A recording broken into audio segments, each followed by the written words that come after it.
ต้ม2กำลังไปเอาในแต้ม1มันเก่าเนาะตามมาเลยครับพี่น้อง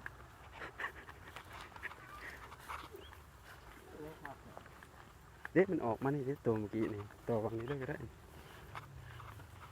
โดนเท่านั้นครับพี่น้องโดนเต็มเลยครับตัวนี้โอ้โหไม่เหลือครับโอ้โหเรียบร้อยจริงๆครับแต้ม2เลยครับ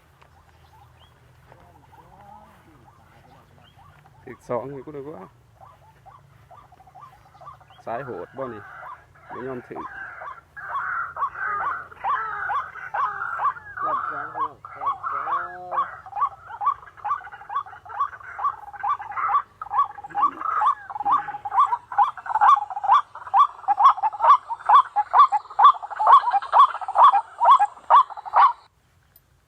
แต้ม2พี่น้องวันเก่าเซโน